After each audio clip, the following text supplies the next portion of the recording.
शांति। आज 17/6/2024 के महावाक्य प्रातः मुरली मधुबन से प्यारे बाप दादा ने कहा, मीठे बच्चे, याद और पढ़ाई से ही डबल ताज मिलेगा। इसलिए अपनी एम ऑब्जेक्ट को सामने रख दैवी गुण धारण करो। प्रश्न है, विश्व रचयिता बाप तुम बच्चों की कौन सी खिदमत करते हैं? उत्तर है, पहला पॉइंट, बच्चों को बेहद का वर्षा दे सुखी बनाना। यह खिदमत है। बाप जैसी निष्काम सेवा कोई कर नहीं सकता। दूसरा पॉइंट, बेहद का बाप किराए पर तख्त लेकर तुम्हें विश्व का तख्त नशीन बना देते हैं। खुद ताउसी तख्त पर नहीं बैठते, लेकिन बच्चों को ताउसी तख्त पर बिठाते हैं। बाप के तो जड़ मंदिर बनाते हैं, उसमें उन्हें क्या टेस्ट आएगा।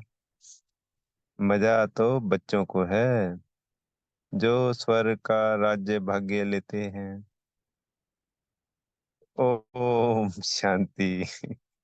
मीठे मीठे रूहानी बच्चों को बाप कहते हैं कि अपने को आत्मा समझ बाप को याद करो। ओम शांति का अर्थ तो बच्चों को समझाया है। बाप भी बोलते हैं तो बच्चे भी बोलते हैं ओम शांति, क्योंकि आत्मा का स्वधर्म है शांत। तुम अब जान गए हो कि हम शांति धाम में यहाँ आते हैं, शांति धाम से यहाँ आते हैं। पहले पहले सुख धाम में, फिर 84 पुनर्जन्म लेते लेते दुख धाम में आते हैं। यह तो याद है ना। बच्चे 84 जन्म लेते जीव आत्मा बनते हैं। बाप जीव आत्मा नहीं बनते, कहते हैं मैं टेम्परेरी इनका आधार लेता हूँ। नहीं तो पढ़ाएंगे कैसे? बच्चों को घड़ी घड़ी कैसे कहेंगे कि मन मना भव। अपनी राजाई को याद करो। इसको कहा जाता है सेकंड में विश्व की राजाई। बेहद का बाप है ना, तो जरूर बेहद की खुशी, बेहद का वर्षा ही देंगे। बाप बहुत सहज रास्ता बताते हैं। कहते हैं अब इस दुख धाम को बुद्धि से निकाल दो। जो नई दुनिया स्वर्ग स्थापन कर रहे हैं, उनका मालिक बनने लिए मुझे याद करो तो तुम्हारे पाप कट जाएं। तुम फिर से सतो प्रधान बन जाएंगे। इसको कहा जाता है सहज याद। जैसे बच्चे लौकिक बाप को कितना सहज याद करते हैं, वैसे तुम बच्चों को बेहद के बाप को याद करना है। बाप ही दुख से निकाल सुख धाम में ले जाते हैं। वहां दुख का नाम निशान नहीं। बहुत सहज बात कहते हैं, अपने शांति धाम को याद करो। जो बाप का घर वह तुम्हारा घर है। और नई दुनिया को याद करो, वह तुम्हारी राजधानी है। बाप तुम बच्चों को कितनी निष्काम सेवा करते। तुम बच्चों को सुखी कर फिर वानप्रस्थ परम धाम में बैठ जाते हैं। तुम भी परम धाम के वासी हो। उसको निर्वाण धाम वानप्रस्थ भी कहा जाता है। बाप आते हैं बच्चों की खिदमत करने, अर्थात वर्षा देने। यह खुद भी बाप से वर्षा लेते हैं। शिव बाबा तो है ऊंच से ऊंच भगवान। शिव के मंदिर भी हैं। उनका कोई बाप व टीचर नहीं है। सारे सृष्टि के आदि मध्य अंत का ज्ञान उनके पास है। कहाँ से आया? क्या कोई वेद शास्त्र आदि पढ़े? नहीं। बाप तो है ज्ञान का सागर, सुख शांति का सागर। बाप की महिमा और दैवी गुणों वाले मनुष्यों की महिमा में फर्क है। तुम दैवी गुण धारण कर यह देवता बनते हो। पहले आसुरी गुण थे। असुर से देवता बनाना यह तो बाप का ही काम है। एम ऑब्जेक्ट भी तुम्हारा सामने है। जरूर ऐसे श्रेष्ठ कर्म किए होंगे। कर्म, अकर्म, विकर्म की गति अथवा हर बात समझाने में 1 सेकंड लगता है। बाप कहते हैं मीठे मीठे बच्चों को पाठ बजाना ही है। यह पाठ तुमको अनादि अविनाशी मिला हुआ है। तुम कितना बारी सुख दुख के खेल में आए हो। कितनी बार तुम विश्व के मालिक बने हो। बाप कितना ऊंच बनाते हैं। परमात्मा जो सुप्रीम सोल है वह भी इतना छोटा है। वह बाप ज्ञान का सागर है, तो आत्माओं को भी आप समान बनाते हैं। तुम प्रेम के सागर, सुख के सागर बनते हो। देवताओं का आपस में कितना प्रेम है। कभी झगड़ा नहीं होता। तो बाप आकर तुम्हें आप समान बनाते हैं और कोई ऐसा बना ना सके। खेल स्थूल वतन में होता है। पहले आदि सनातन देवी देवता धर्म, फिर इस्लामी, बौद्धी आदि नंबरवार इस मांडवे में व नाटकशाला में आते हैं। 84 जन्म तुम लेते हो। गायन भी है, आत्माएं परमात्मा अलग रहे बहुकाल। बाप कहते हैं मीठे मीठे बच्चों, पहले पहले विश्व में पाठ बजाने तुम आए हो। मैं तो थोड़े समय के लिए इनमें प्रवेश करता हूँ। यह तो पुरानी जूती है। पुरुष की एक स्त्री मर जाती है तो कहते हैं पुरानी जूती गई, अब फिर नई लेते। यह भी पुराना तन है ना। 84 जन्मों का चक्र लगाया है तत्वतम। तो मैं आकर इस रथ का आधार लेता हूँ। पावन दुनिया में तो कभी मैं आता ही नहीं हूँ। तुम पतित हो, मुझे बुलाते हो कि आकर पावन बनाओ। आखिर तुम्हारी याद फलीभूत होगी ना। जब पुरानी दुनिया खत्म होने का समय होता है तब मैं आता हूँ। ब्रह्मा द्वारा स्थापना। ब्रह्मा द्वारा अर्थात ब्राह्मणों द्वारा। पहले चोटी ब्राह्मण, फिर क्षत्रिय। तो बाजोली खेलते हो। अब देह अभिमान छोड़ देही अभिमानी बनना है। तुम 84 जन्म लेते हो। मैं तो एक ही बार सिर्फ इस तन का लोन लेता हूँ, किराए पर लेता हूँ। हम इस मकान के मालिक नहीं हैं। इनको तो फिर भी हम छोड़ देंगे, किराया तो देना पड़ता है ना। बाप भी कहते हैं मैं मकान का किराया देता हूँ। बेहद का बाप है, कुछ तो किराया देते होंगे ना। यह तख्त लेते हैं तुमको समझाने लिए। ऐसा समझाते हैं जो तुम भी विश्व के तख्त नशीन बन जाते हो। खुद कहते हैं मैं नहीं बनता हूँ। तख्त नशीन अर्थात ताउसी तख्त पर बिठाते हैं। शिव बाबा की याद में ही सोमनाथ का मंदिर बनाया है। बाप कहते हैं इससे मुझे क्या टेस्ट आएगी। जड़ पुतला रख देते हैं। मजा तो तुम बच्चों को स्वर्ग में है। मैं तो स्वर्ग में आता ही नहीं हूँ। फिर भक्ति मार्ग जब शुरू होता है तो यह मंदिर आदि बनाने में कितना खर्चा किया। फिर भी चोर लूट ले गए। रावण के राज्य में तुम्हारा धन दौलत आदि सब खल्लास हो जाता है। अभी वह ताऊसी तख्त है। बाप कहते हैं, जो हमारा मंदिर बनाया हुआ था वह मोहम्मद गजनवी आकर लूट ले गए।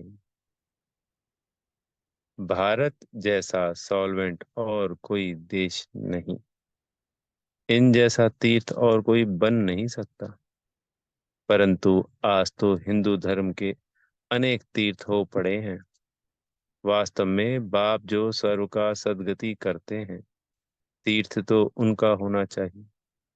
यह भी ड्रामा बना हुआ है, समझने में बहुत सहज है, परंतु नंबरवार ही समझते हैं। क्योंकि राजधानी स्थापन हो रही है। स्वर्ग के मालिक यह लक्ष्मी नारायण है। यह है उत्तम ते उत्तम पुरुष, जिनको फिर देवता कहा जाता है। दैवी गुण वाले का को देवता कहा जाता है। यह ऊंच देवता धर्म वाले प्रवृत्ति मार्ग के थे। उस समय तुम्हारा ही प्रवृत्ति मार्ग रहता है। बाप ने तुमको डबल ताजधारी बनाया। रावण ने फिर दोनों ही ताज उतार दिए। पवित्रता का ताज भी उतार दिया और हमारा रतनजड़ी ताज भी समाप्त कर दिया। अब तो नो ताज, ना पवित्रता का ताज ना धन का ताज, दोनों रावण ने उतार दिए हैं। फिर बाप आकर तुमको दोनों ताज देते हैं। इस याद और पढ़ाई से इसलिए गाते हैं, ओ गॉड फादर, हमारा गाइड बनो, लिबरेट भी करो। तब तुम्हारा नाम भी पंडा रखा हुआ है। पांडव, कौरव, यादव क्या करत भय? कहते हैं, बाबा हमको दुख के राज्य से छुड़ाकर साथ ले जाओ। बाप ही सचखंड की स्थापना करते हैं, जिसको स्वर्ग कहा जाता है। फिर रावण झूठ खंड बनाते हैं। वह कहते श्री कृष्ण भगवानुवाच, बाप कहते हैं शिव भगवानुवाच। भारतवासियों ने नाम बदल लिया तो सारी दुनिया ने बदल लिया। श्री कृष्ण तो देहधारी है, विदेही तो एक शिव बाबा है। अभी बाप द्वारा तुम बच्चों को माइट मिलती है। सारे विश्व के तुम मालिक बनते हो।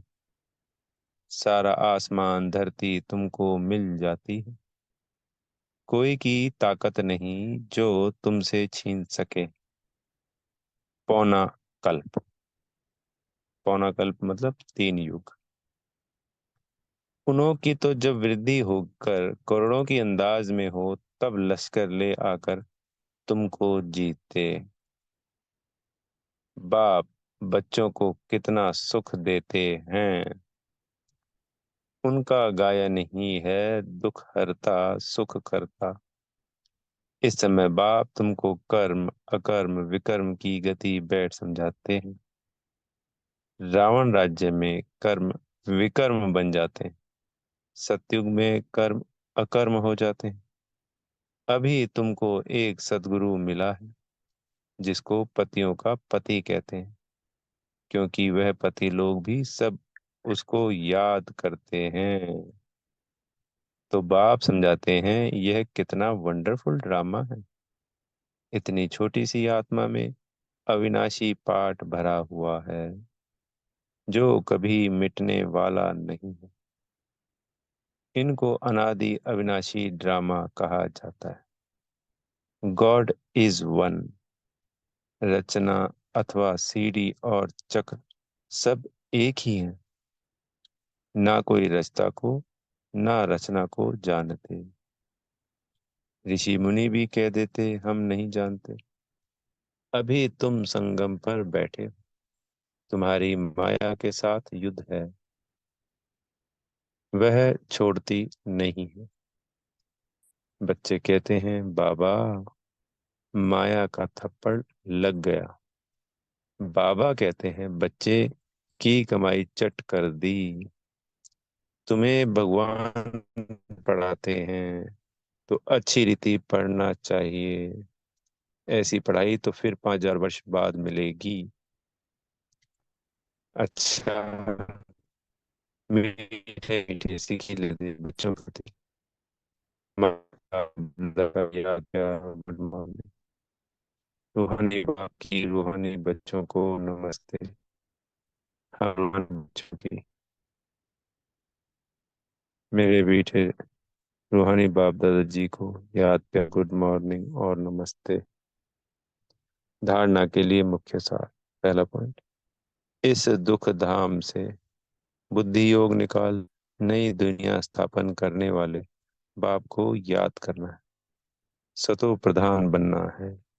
दूसरा पॉइंट है, बाप समान प्रेम का सागर, शांति और सुख का सागर बनना है। कर्म, अकर्म और विकर्म की गति को जान सदा श्रेष्ठ कर्म करने हैं।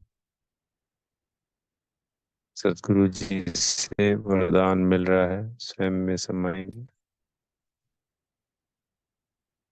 सदा उमंग उत्साह में रहे, मन से खुशी के गीत गाने वाले अविनाशी खुश नसीब भव।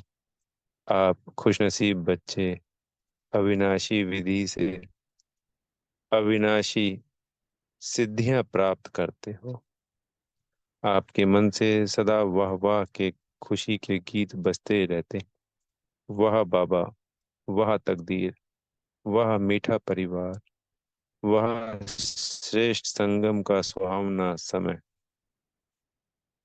हर कर्म वाह वाह है, इसलिए आप अविनाशी खुशनसीब हो।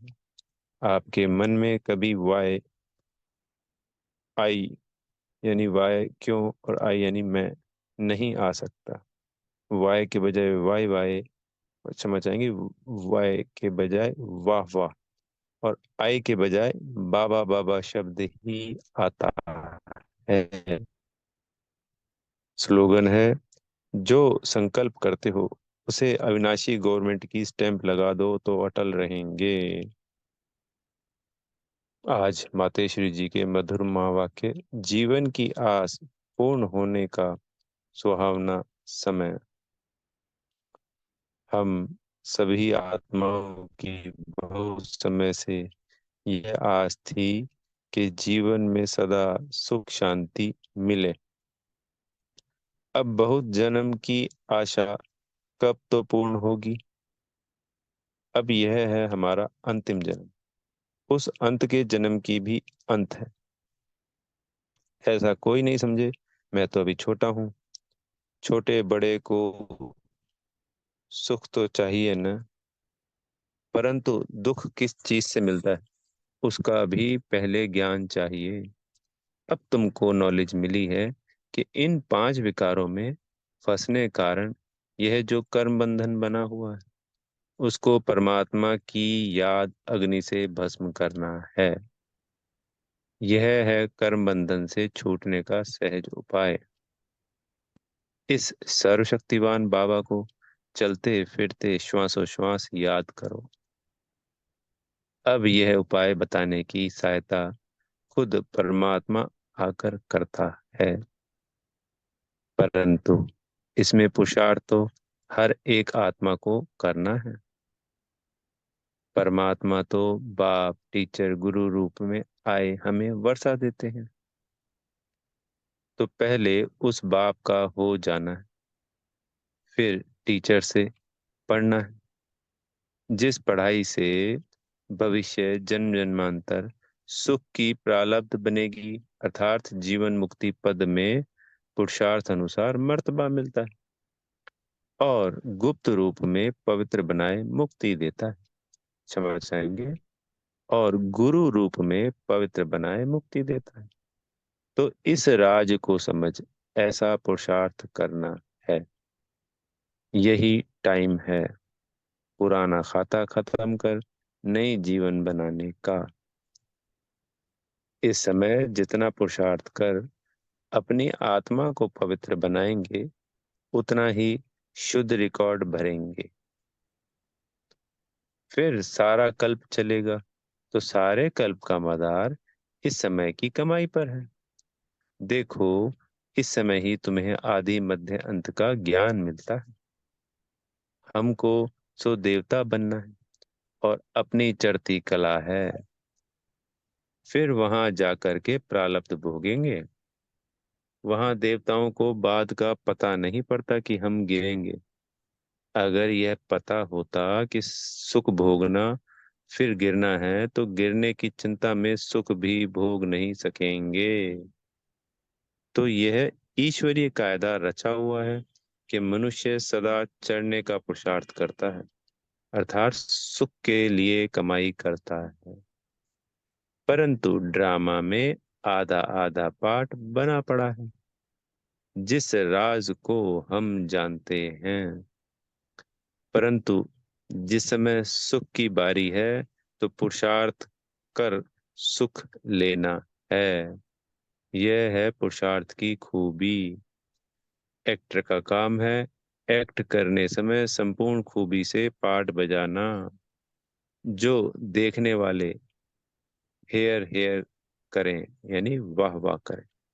इसलिए हीरो हीरोइन का पार्ट देवताओं को मिला है, जिन्हों का यादगार चित्र गाया और पूजा जाता है। निर्विकारी प्रवृत्ति में रह कमल फूल अवस्था बनाना, यही देवताओं की खूबी है। इस खूबी को भूलने से ही भारत की ऐसी दुर्दशा हुई है। अब फिर से ऐसी जीवन बनाने वाला खुद परमात्मा आया हुआ है। अब उनका हाथ पकड़ने से जीवन नैया पार होगी।